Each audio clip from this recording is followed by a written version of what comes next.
이방에도 열리는구나. 예루살렘과 온 유대와 사마리아 땅끝까지 가라는 주님의 말씀이 이렇게 성취되고 있구나. 찬송할 줄 알았더니요, 오히려 베드로를 비난하고 나섰습니다. 내가 무할례자의 집에 들어가 함께 먹었다. 네가 율법을 어겼고 규례를 깨뜨렸다. 그런 비난이 쏟아졌습니다. 당시 사람들은 이렇게 생각했어요. 예수 믿고 유대인이 되어야 구원을 받는다. 유대인으로 귀화해서 할례를 받고 율법을 지켜야 한다. 그래야 하나님 백성으로 인정할 수 있다는 것이죠. 그런데 베드로가 귀화하지 않은 로마인에게 구원받은 징표인 세례를 주었던 것입니다. 비난이 빗발쳤습니다. 사실 지금까지 이방인은요, 주의와 경계의 대상이었지 이렇게까지 싫어하지는 않았거든요. 그러나 이스라엘이 망하면서요, 아수르, 바벨론, 페르시아, 그리스 제국의 통치를 받으면서 이방인들에게 많이 시달렸습니다. 더구나 이 그리스 시절에는요, 이 그리스 사람들이, 이방인들이 성전 마당에다 돼지피를 뿌리고 성전을 모욕하고 안식일을 금지했습니다. 안식일을 준수하는 자는 사형에 처했어요. 유대인들은 견디다 못해 폭동을 일으켰고 잠시 독립을 얻었지만 곧 로마 제국에 의해서 완전히 정복당하게 됩니다. 그 뒤로 이방인들은요, 절대 구원받을 수 없는 철천지 원수가 되었습니다. 이방인들 향해 이를 갈았습니다. 그런데 그 이방인, 그것도 로마 군인의 집에 들어간 베드로의 행동은 매우 부적절하게 보였던 것이죠. 사실 베드로도 3번이나 거부했었죠. 이방인에 대한 편견, 혐오, 적대감을 극복하는 것이 베드로조차도 쉽지 않았다는 것입니다. 베드로가 거부했던 만큼 그 이상으로 다른 사도들, 형제들도 거부감을 느꼈다는 것이에요. 베드로가 이 쏟아지는 비난을 받고 어떻게 했습니까? 4절 한번 보십시오. 11장 4절. 베드로가 그들에게 이 일을 차례로 설명하여 이르되. 베드로는 변했습니다. 같이 소리 지르고 악을 쓰고, 내가 가고 싶어서 간 줄 아느냐? 너희는 나를 어떻게 보고 그런 소리를 하느냐? 내가 율법도 모르는 사람처럼 보이느냐? 예전 같으면 맞서 싸웠을 것입니다. 그런데 이번에는 흥분하지 않고 일의 자초지종을 조근조근 설명했습니다. 내가 기도하고 있었는데 하나님이 큰 보자기에 부정한 짐승들을 담아 내려보내시면서 일어나 잡아먹으라 하셨다. 그래서 부정한 것들은 내가 안 먹습니다 그랬더니 하나님이 정하게 하신 것을 내가 부정하다 하지 말라. 그것도 3번이나 동일하게 그렇게 하셨다는 것이요. 너희도 알다시피 나에게 이 3-3번은 매우 특별한 의미가 있지 않느냐. 이게 무슨 뜻일까 고민하는데 고넬료 과정에서 사람들이 왔고 성령께서 의심하지 말고 같이 가라 하셨다. 그래서 가서 복음을 전하는데 놀랍게도 우리가 오순절에 마가다락방에서 성령을 받은 것과 똑같이 저들에게도 성령이 강림하셨다. 하나님이 정하게 하신 사람들을 내가 부정하다고 하지 말라는 뜻이구나. 내가 그래서 저들에게 세례를 베풀었다. 하나님이 하시는 일을 내가 누구에게 맡겠느냐. 그렇게 차례로 조근조근 설명했다는 것입니다. 그랬더니 사도들과 다른 형제들이 잠잠히 듣고 있다고 어떻게 했습니까? 18절에 그들이 이 말을 듣고 잠잠하여 하나님께 영광을 돌려 이르되 그러면 하나님께서 이방인에게도 생명 얻는 회개를 주셨도다 하니라. 이 형제들도 참 놀랍죠. 그건 그거고 난 이방인이 싫다고, 난 저들을 못 받아들이겠다고, 저들이 한 짓을 생각해 보라고, 난 절대 용납할 수 없다고 할 수도 있었을 텐데요. 이들이 잠잠히 있다가 하나님께 영광을 돌렸다는 것이에요. 내가 수제자인데 나를 못 믿겠다는 거냐, 도전이냐 하지 않고 겸손하게 자초지종을 설명하고 설득한 베드로도 놀랍거니와 그 말을 듣고 끝까지 자기 감정, 자기 주장을 내세우지 않고 잠잠히 듣고 있다가 하나님께 영광을 돌린 이 사람들도 놀랍습니다. 여러분, 하나님이 하시는 일도요, 사람들 사이에 갈등과 혼란을 일으킬 수가 있습니다. 여러분, 지금 이 갈등 속에 있는 사람들이 누굽니까? 베드로와 여러분 11장 1절 한번 보세요. 사도들과 다른 형제들이에요. 지금 가장 하나님을 사랑하고 가장 성령 충만한 사람들, 베드로, 사도들. 그러나 그들 사이에도 얼마든지 갈등은 있을 수 있다는 것입니다. 갈등이 문제가 아니고요, 처리가 문제입니다. 어떻게 처리하느냐요. 갈등이 일어나는 것은 성령 충만하지 않은 증거가 아니에요. 성령 충만한 사람도 얼마든지 하나님의 일에 갈등을 일으킬 수가 있습니다. 문제는 어떻게 처리하느냐요. 소리 지르고 악을 쓰고 서로 비난하면서 원수가 되느냐? 그건 미숙한 공동체예요. 성령 충만하지 않음의 증거는 바로 그것입니다. 하나님이 하시는 일에 잠잠히 주목하고 감정을 앞세우지 않고 겸손하게 설명하고 설득하고 이해하고 용납하고 양보하고 그러면서 다 같이 하나님께 영광을 돌리고 복음 사역이 계속해서 펼쳐져 나가도록 만드는 것, 그게 성숙한 공동체입니다. 여러분, 교회는요, 말과 말, 신념과 신념, 방식과 방식이 항상 부딪힐 가능성이 많은 곳입니다. 언제나 어디서나 다툼과 싸움이 일어날 수 있으며 분열의 가능성이 상존하는 곳입니다. 사도들도 그랬다면 우리는 얼마나 더 그럴 것이에요. 사도들도 하나님의 역사 앞에서 이랬다면 우리들은 말할 것도 없죠. 늘 겸손하게 말하고 하나님이 하시는 일에 주목하고 복음의 전파, 하나님의 영광이라는 이 목적을 잃어버리지 않는 것, 그것이 중요한 것입니다. 여러분, 우리 교회가 그런 교회 되기를 바랍니다. 우리가 주일하다 보면은 갈등이 일어납니다. 갈등 얼마든지 일어납니다. 문제는 처리예요. 우리는 이 갈등들을 우리 안에서 녹여내고 해소낼 수 있을 만큼의 성숙한 공동체인가? 그게 중요한 것이에요. 갈등 없는 교회였으면 그건 너무 어린아이 같은 것이에요. 그런 교회는 없어요. 갈등을 어떻게 받아내고 이겨내느냐, 거기에 성숙함이 있는 것입니다. 자, 예루살렘 안에서는 이런 아름다운 대화합이 펼쳐지고 있었고요. 예루살렘 밖에서는 복음이 왕성하게 확산되고 있었습니다.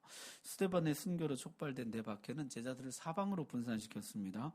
흩어 놓으면 사그라들 줄 알았던 불꽃이요, 가는 곳마다 더 큰 불을 일으키면서 복음이 들불같이 퍼져 나가고 있었습니다.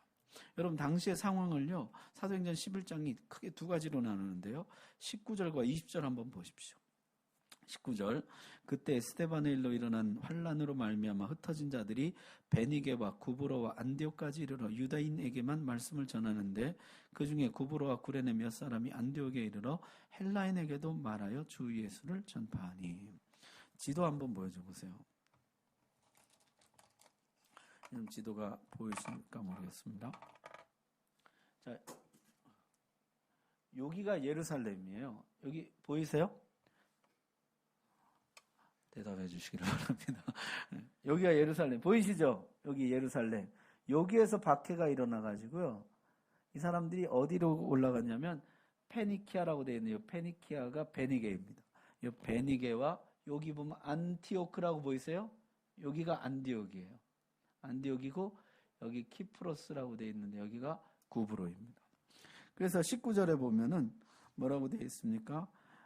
스데반의 일로 일어난 환란으로 말미암아 흩어진 자들이 베니게와 구브로와 안디옥까지 이르러 유대인들에게만 복음을 전하는데, 여기에서 흩어져 가지고 베니게와 구브로와 안디옥에 이르러서 여기에 있는 유대인들에게 복음을 전했다는 것이죠. 아마도 유대인들의 언어였던 아람어밖에 할 줄 모르는 사람들이었을 것입니다. 그들은 만나는 유대인들에게 자기들의 언어, 유대인들의 언어로 복음을 전했을 것입니다. 자, 20절에 보면은 그 중에 구브로와 구레네 몇 사람이 안디옥에 이르러 헬라인에게도 말하여 주 예수를 전파하니. 자, 여기 구브로였죠. 키프로스. 요 구브로에서 여기로 와서 복음을 전했고, 또 하나는 어디예요? 구레네 몇 사람이라 그랬죠. 이 구레네가 어디냐면 여기입니다. 키레네라고 되어 있는데 여기 아프리카 위에 있는 여기가 구레네거든요. 여러분, 이 아프리카 여기까지 복음이 어떻게 전파됐을까요? 우리 앞에서 한번 나왔는데 여기에 이제 에디오피아가 있거든요. 여기가 이스라엘이고 여기로 내려가 여기가 이집트고 여기가 아프리카, 이쪽이 이제 다 아프리카죠. 여기에 에디오피아가 있는데 에디오피아 내시 간닥의 여왕의 국고를 맡은 사람이 왔다가 여기서 빌립이 복음을 전하게 되죠. 아프리카로 복음이 전파되게 되는데 여기 구레네에 사는 사람들, 키레네에 있는 사람들이 안디옥까지 와서 복음을 전했다는 것입니다. 자, 예루살렘에서 시작된 복음이 지금 여기 예루살렘이죠. 위로는 지금 이렇게 올라가고 있어요. 이제 앞으로 계속 이쪽으로 퍼져나갈 것입니다. 밑으로는 이렇게 지금 아프리카로 내려가고 있는 것이죠. 거기에서 사람들이 복음을 전하기 시작했습니다. 예루살렘에서 온 사람들은 자기들의 언어로 유대인들에게 복음을 전했고 구브로와 구레네 사람들이 와서 헬라어로 헬라인들에게 복음을 전했다는 것이에요. 자, 유대인들은 유대인들에게, 이방인들은 이방인들에게 복음을 전하고 복음이 전파되어 갔습니다. 그랬더니요, 거기 21절에 보니까 주의 손이 그들과 함께 하셔서 놀라운 치유와 권능들이 나타나기 시작했고 그 결과 수많은 안디옥 사람들이 주님께로 돌아왔습니다. 그렇게 생겨난 교회가 안디옥 교회였어요.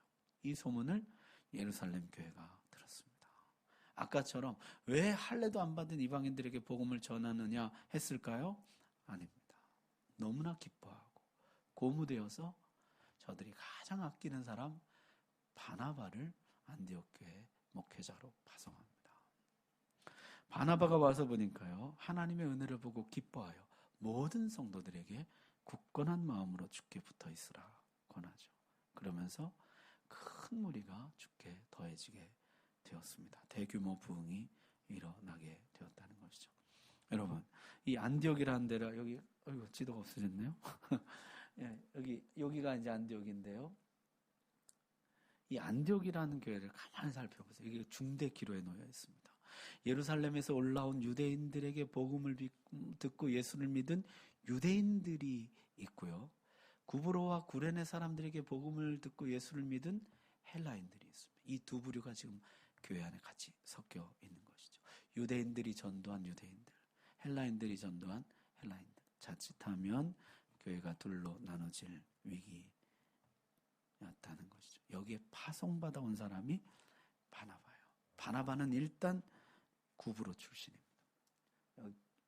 구브로에서 온 사람들 복음 전했다는데 바나바는 구브로 출신이에요.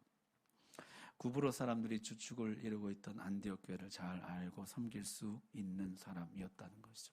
이 예루살렘 사도들이 파송할 때 고려했던 것 같아요.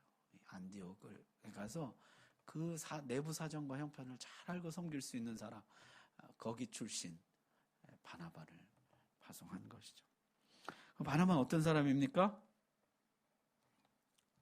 바나바는 24절에 착한 사람이요 성령과 믿음이 충만한 사람이라. 이에 큰 무리가 주께 더해지더라. 바나바는요, 앞에서 한번 나왔었죠. 가난한 사람들을 위해서 자기 전토를 팔아서 전부를 바쳤던 사람입니다.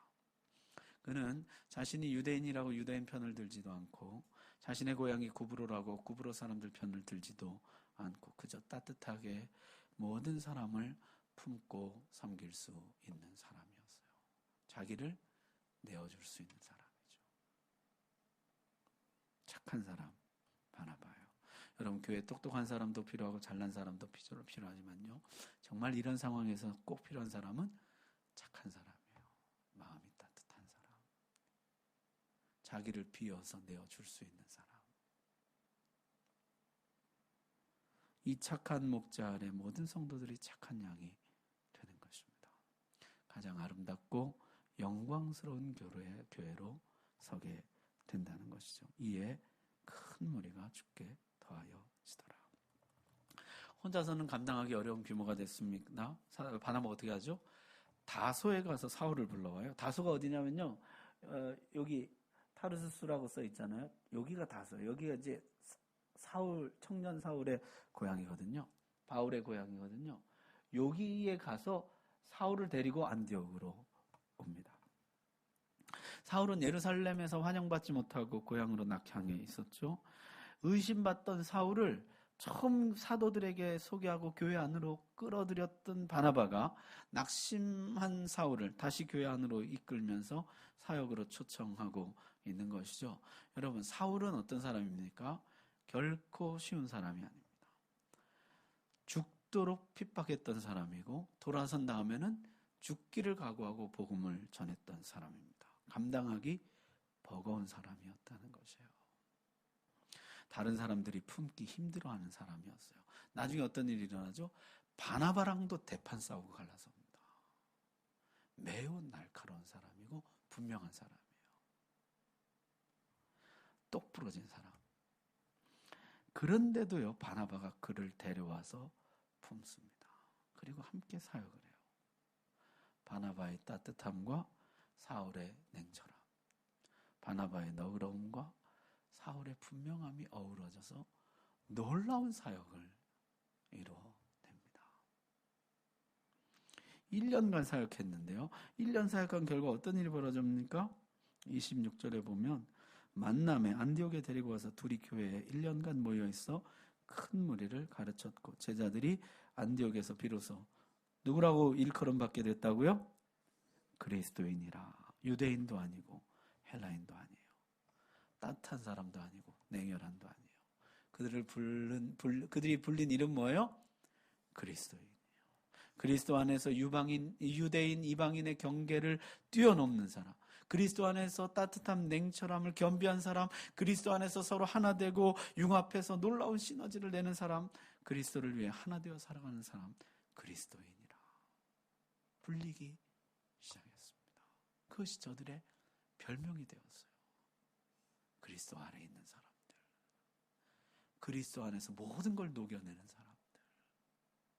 그리스도 안에서 모든 차이를 녹여내고 모든 다름을 융합하고 그래서 하나 되어서 복음의 영광을 드러내는 사람들. 그리스도인들.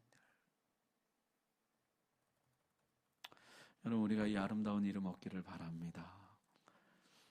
이렇게 아멘을 작게 하세요. 여러분, 우리가 이 아름다운 이름 얻기를 바랍니다. 참 사역하면서 그렇게 하기 쉽지 않죠. 좀 힘써야 되겠어요. 자, 거기 보니까 선지자들이 예루살렘에서 내려온 이야기가 그 다음에 붙어 있어요. 아가보라는 선지자가 성령에 감동되어서 천하에 큰 흉년이 들리라 예언합니다. 예언대로 주 48년에 큰 흉년이 들게 되죠. 여러분, 흉년 예고는요, 천기 누설, 정보 유출 그런 개념이 아니고요, 대비하라는 것이죠. 대비하라. 요셉을 통해서 7년 대흉년을 준비하라고 말씀하신 하나님이요, 지금 제자들에게 흉년을 대비하라고 말씀하시는 것이죠. 이들이 어떻게 대비합니까? 29절 보십시오. 제자들이 각각 그 힘대로 유대에 사는 형제들에게 부조를 보내기로 작정하고 이를 실행하여 바나바와 사울의 손으로 장로들에게 보내니라. 대개의 경우 흉년은 인심을 사납게 만들죠. 내 코가 석자다. 지금 나도 먹을 것이 없어 죽겠는데 누굴 돌아보겠어요. 그러나 하나님의 백성들은 위기를 함께 이겨냅니다. 헬라인들이 주축이었던 안디옥 교회가요, 유대인들이 주축이었던 예루살렘 교회를 돕습니다. 거기에 흉년이 든 것을 알고 여기서 부조를 보냈다는 거예요. 이 부조를 가지고 바나바와 사울이 안디옥 교회에서 안디옥 교회에서 예루살렘까지 와서 그것을 예루살렘 교회 장로들에게 전달했다는 것이죠. 그리스도인들인 것이에요.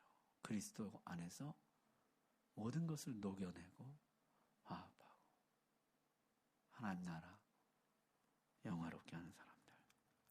바나바가 자기 가진 전답을 다 팔아서 가난한 자들에게 나눠줬던 것처럼 안디옥 교회는 주는 교회로 세워져 갑니다. 13장에 가면요. 안디옥 교회는 가장 소중한 것을 세상에 내어놓죠. 그게 뭡니까? 자기들이 그렇게 아끼고 사랑하는 지도자 바나바와 사울을 내어놓습니다. 그래서 바나바와 사울이 온 세상에 다니며 복음을 전하게 돼요. 우리가 아는 대로 저 뒤에 가면 바나바는 어떻게 하죠? 자신의 먼저됨도 내어주죠. 바울에게 막 은혜가 임해요. 바울이 설교할 때 사람들이 은혜를 받아요. 그러니까 어떻게 해요?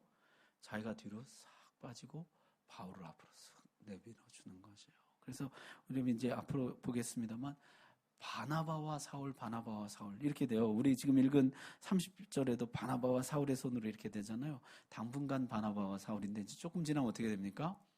바울과 바나바로 바뀌어요. 바나바가요 기꺼이 그렇게 합니다. 자기를 내어줘요. 착한 사람이에요. 그리스도인이거든요. 그리스도 아래서 모든 걸 녹여내는 사람이에요.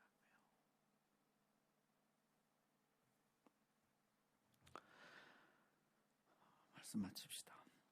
베드로의 겸손함이요 예루살렘 교회가 깨지지 않도록 막았다면은 바나바의 착함이 내어줌이 안디옥 교회가 분열되는 것을 막았습니다. 예루살렘 교회가요 앞부분에 1장부터 9장까지 유대 복음 사역을 감당했다면 안디옥 교회는 뒷부분 13장부터 사도행전 끝까지 이방 선교를 담당합니다.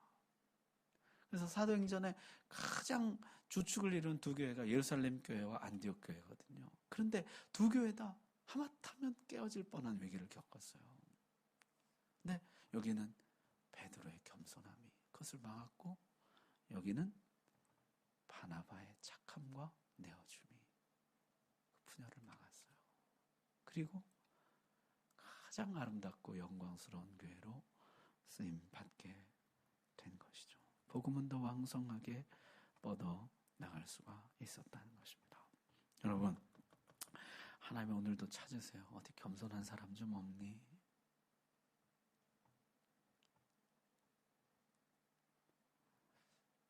겸손하게 이 모든 것을 차례로 설명하며 설득하며 기다리며 품어줄 수 있는 사람 어디 없니? 어디 착한 사람 좀 없니? 내어주고 따뜻하고 품고 유대인의 교회도 아니요 헬라인의 교회도 아니요 그리스도의 교회를 만들어갈 그리스도인들 그리스도의 이름 아래서 그 모든 걸 녹여낼 수 있는 사람들 주님 지금도 찾으시는 것입니다. 오늘 저와 여러분이 바로 그 사람 되기를 주의 이름으로 축복합니다.